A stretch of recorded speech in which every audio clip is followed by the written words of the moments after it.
And the forest round the beautiful county of Meath. Oh, beautiful Meath, you've got all that I need. Your rivers, they flow with delight. Your fields are so green, there's plains to be seen. And your towns are so gay and so bright. Fishing down the Boyne, I remember the time. You would think it was all just a dream. Hello and welcome to the latest version of the Meath Business Podcast after a break. Today we have Alan Donnelly from Buildstore.ie, an online builders merchants. Great to have him here with us today. Alan, how are you? Not so bad, Shane. Thanks for having me. Oh, no bother. So, just looking through your profile, so you've given away your age now, but you finished the Leaving Cert in 2000, was it? And then you went working in builders merchants. You were 20 years mainly working in builders merchants. I know you worked outside of builders merchants for a few years. Was that an industry that you were always interested in when you left school to enter it, or was it just looking for a job really? It was probably more by accident than design, if we're honest. Right. School, I suppose, never appealed much to me. It wasn't the most studious. Didn't hate it, but didn't put much effort into it either. I suppose, like a lot of lads. And finished up and didn't have a clue what I wanted to do, where I wanted to go, or what the plan was. I suppose, and it was kind of taken day by day. I ended up getting a job at a crowd in Navan, a crowd called Heat Merchants. There would have been a plumb and suppliers, and I went in there, started, I suppose, on the bottom, and worked my way up, ended up on the trade counter there. Yeah. And then after a few months, got a high money transfer. It was like Ronaldo going to Real Madrid. I remember the media was all over it at the time. Yeah, oh God, yeah, there was an awful lot about it. Yeah. Went across the Chadwicks then over in Lucan, and there for a few years. Took a few jumps up, I suppose. Got myself promoted a few times. Blagged me way in, and went from there then to I suppose it was 4 or 5 years there. Got promoted there out onto the road and became a sales rep there. And I went to a crowd called Richmond Building Products then after that. Yeah. And I was with Richmond Building Products. Then they were kind of a specialist distributor that would have specialised in roofing materials. And I was with them for 4 or 5 years until the crash came, the glorious crash. Yeah. And wheels came off the wagon there completely because that company ended up folding and got made redundant. And actually went working then for a guy I used to deal with through them, a guy called Kieran Merriman in the Blue Bangor Slate Company. Went working for him for a few months, and at that point, I kind of decided it was time to change industries, and I left them and I went to a company then called FCR Media. They would have been the parent company. They owned the Golden Pages. I would have worked with them then again in sales, or what they call consultancy, online consultant, and we sold websites and online advertising through them to various different guys. And I suppose that was the start of the idea then for what became, or where I got the seeds of the idea for the Build Store. Yeah. I had seen both sides of it. Obviously, I'd worked in the merchant group, worked in purchasing part of it, I'd worked in the sales part of it. And then I suppose the added aspect then of knowing a bit about the online side of it gave me great notions. And I suppose before you set up the Build Store, while you were working, you decided to go back to do a degree in business and commerce. I suppose was that with a view of setting up your own business, or what was the thinking going back? At the time, it wasn't really, Shane, to be honest with you. What that kind of was, I had obviously left school. I had no third level education of any description, and I suppose when the crash came and things tightened up, it almost became a necessity. If you wanted even to be considered to apply for any job, everybody seemed to be looking for that third level degree. And suppose not that I wasn't.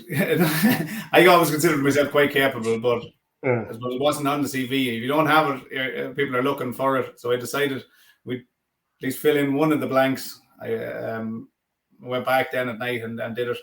It was 3 nights a week, from 6 to 10 for 3 years. So not easy. Got through it anyway. And so then you finished that degree in 2015, and you set up the Buildstore in 2015. Is that right? Yeah. So I suppose it kind of came. Again, it was all kind of coming in line at that point. I was working in FCR Media at that point. I was doing my business degree, and there was a project element of that had started in college, and it came from that.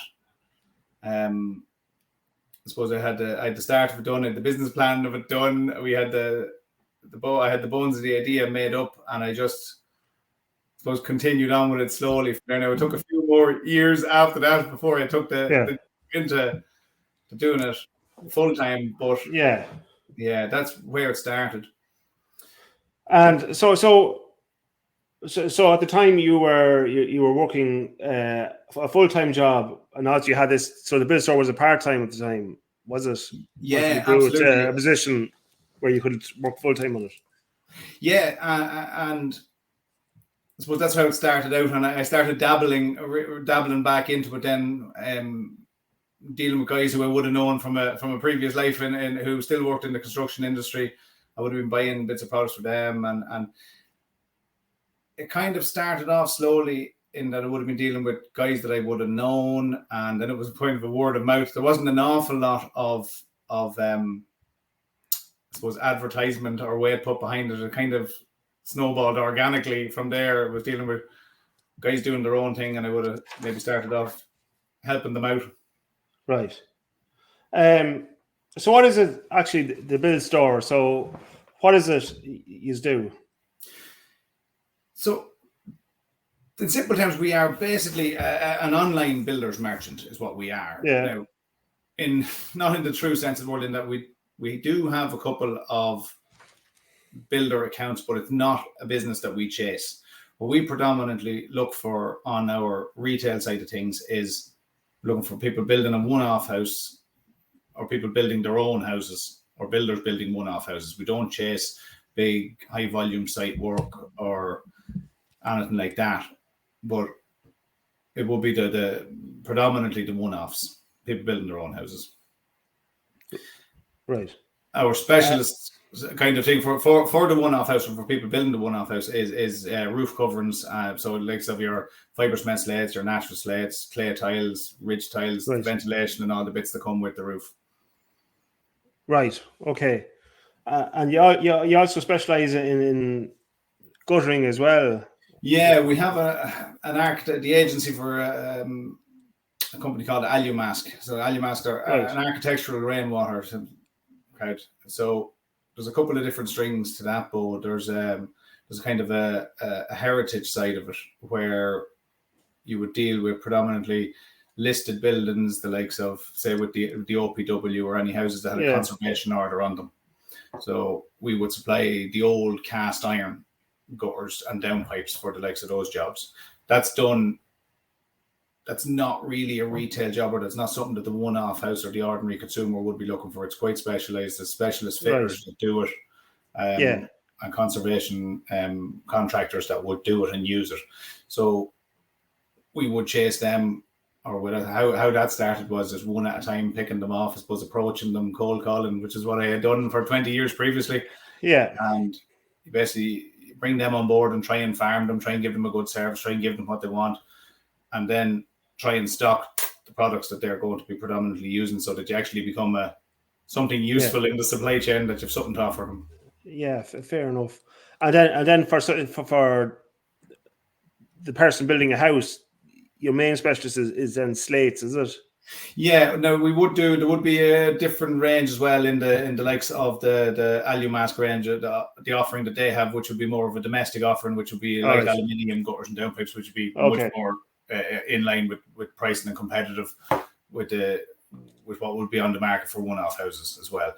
Again, for the likes of the one-offs, we can do and we do in the likes of insulation, attic insulation, floor insulation, wall insulation.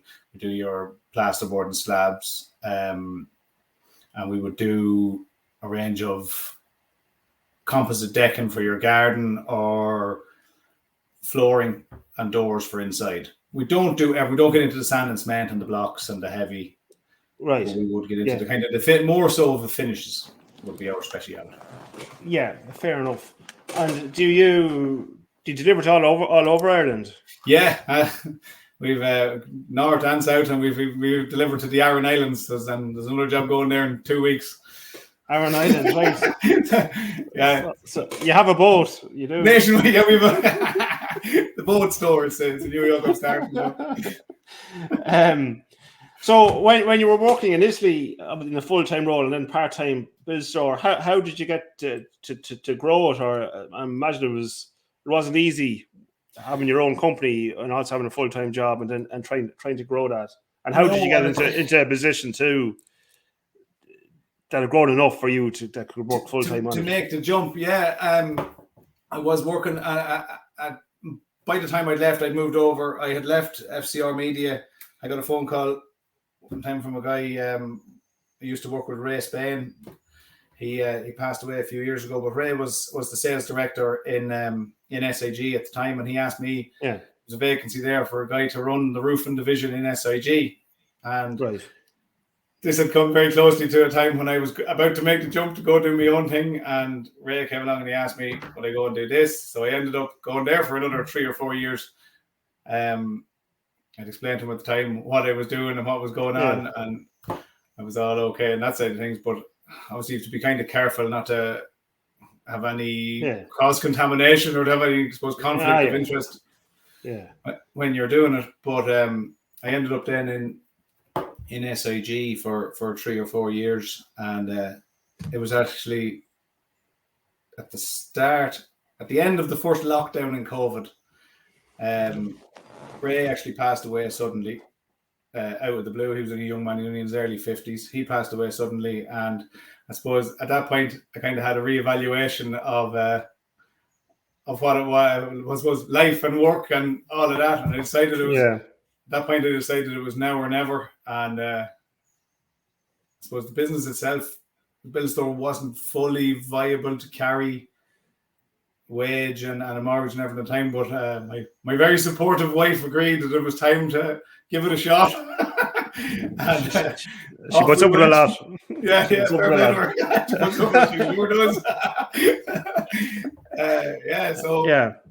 Took the jump, off we went.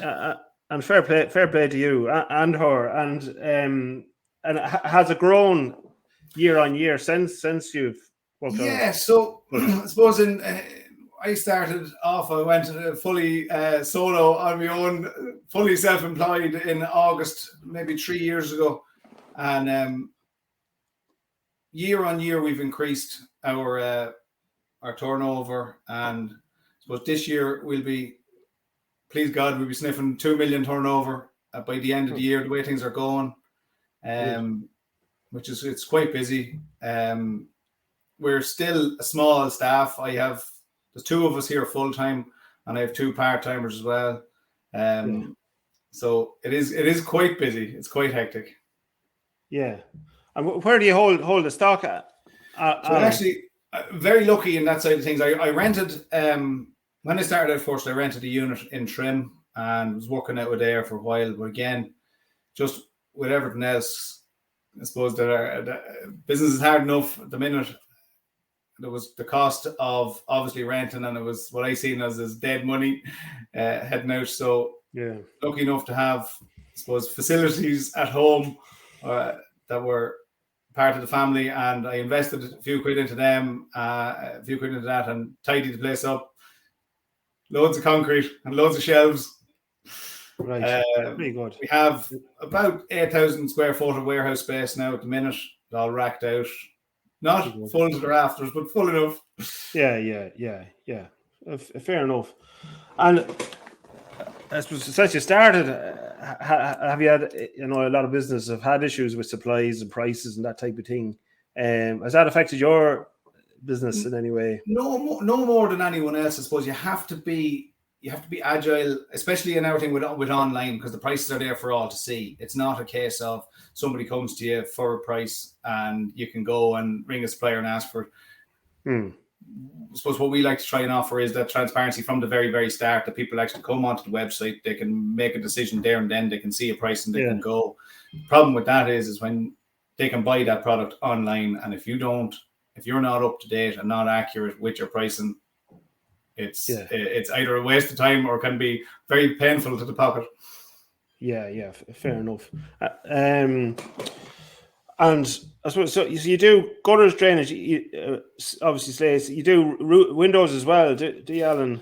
Yeah, we would have access to several different roof window manufacturers that we can say. We I suppose Velux will be the biggest of them. We would sell their windows. We'd move quite a bit of them. It's all all package sell, where we would sell everything. What we'd like to say above the rafter. For one-off houses, so it'll all be sold as a package. And then you've garden supplies as well.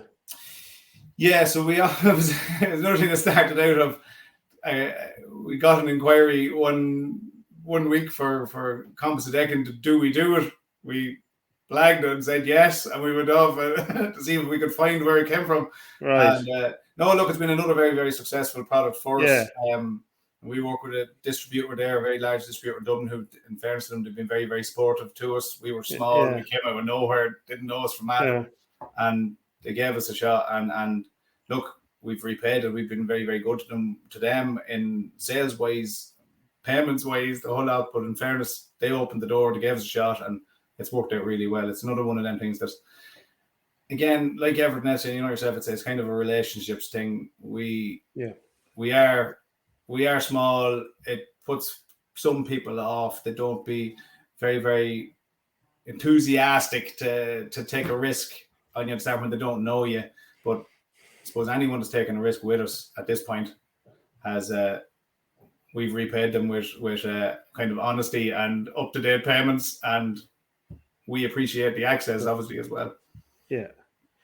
And why should someone that is, say, building a one-off house and is considering, I suppose, guttering and roofing in relation to slates or tiles, or, as you mentioned, windows or garden products or any other additional supplies, why would they go to the Build Store as opposed to other builders? For us, I suppose, again, being smaller and being slightly more agile, but every single customer, and I know it's a cliche, and then everybody says that every customer that we have that comes to us is important to us. And we do like to make a good impression. We do like to offer a good service. And again, we like to be honest with people and be straight with them about what they're buying, what they're getting, and what they're paying for. We like, obviously, offer value for money, and the knowledge that comes with it. You will either, when you're ringing the Build Store, you're either talking to myself or to Ken, and there's 20 years of experience, and there's a wealth of knowledge there. So, and not to slate the other bigger builders and providers, but I'd imagine you get high customer service from yourself or Ken. It's your business, and you're not an employee where this matters to you more than, as not say.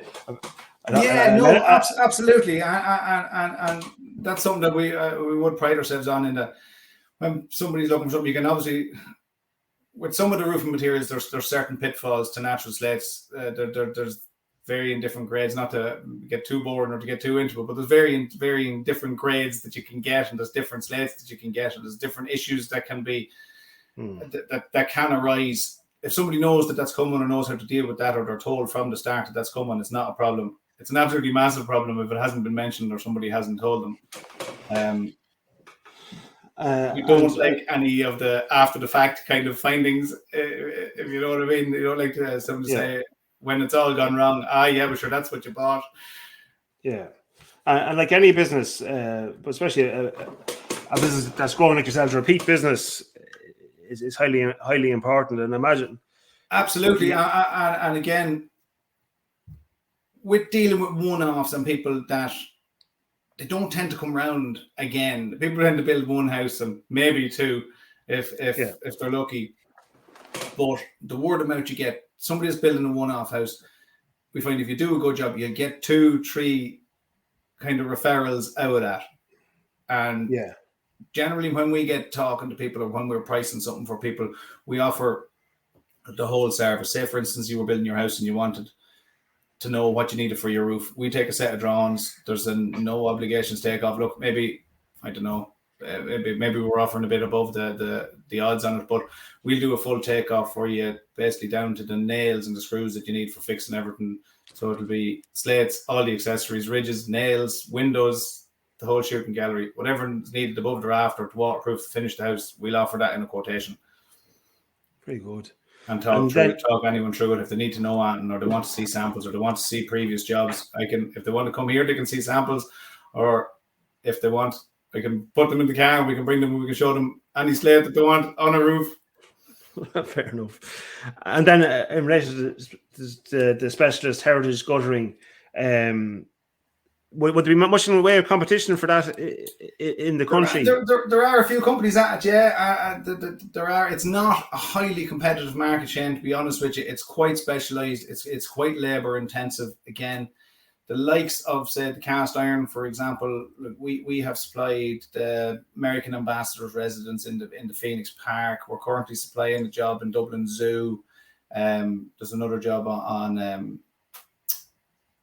coming up on Castle below Mallow in Cork, and there's quite a bit. Granted, your standard runs and all that, there's quite a bit of fabrication in it. 9 times out of 10, it'll be a specialist colour. We have an in-house painting service here. There's guys come in. I have external contractors who come in and will paint on site here for us in whatever colour is required on the cast iron. So it's not something that you can just jump into blind. There's quite a bit to it. Look, it's not a consumer product. It's not the cheapest material you can buy for doing the job. It is quite specialist, and obviously there's a cost attached to that, but there's a lot of knowledge required to get into it at the same time. And what's the plan with Buildstore? Are you planning to bring on more products, or? Yeah, absolutely. We're actually, not to mention, I won't mention any names just yet, but we're talking to a company in France at the minute, the specialist roof coverings manufacturer. Supposed to see what the opportunities are there. Again, it's a consumer product, but it's very much based on the roofing market. We're advanced in negotiations, I would say. It's looking good. It's another product that would just add another string to the bow. And again, yeah, we're always open to offers and to opportunities. Okay. Well, look, Alan, thanks for coming on and taking the time to join us. And if anyone's looking to building a one-off or a heritage house, please do look at Buildstore.ie. All the contact details are there, and you'll be dealing with this man, Alan, or Ken, who will look after you tremendously. And as I say, it's Alan's business, so he'll make it his business that you will be treated right. All right, Alan, look at and the contact details are below, as I mentioned. There's the phone number, the email, and the website. All right, Alan, thanks very much. Yeah, thanks a million. Thanks for having us. No problem. All right, talk to you soon. It was great to have Alan there from Buildstore.ie on the Meath Business Podcast. If you would like to be on the Meath Business Podcast, please email below info@placements.ie or call 046 945 1177 and we'll have a chat. Thanks for tuning in. Okay, bye. As I walk through the parks and the forests, round the beautiful county of Meath. Oh, beautiful Meath, you've got all that I need. Your rivers, they flow with delight. Your fields are so green, there's plains to be seen. And your towns are so gay, so bright. Fishing down on the point, I remember the time you would think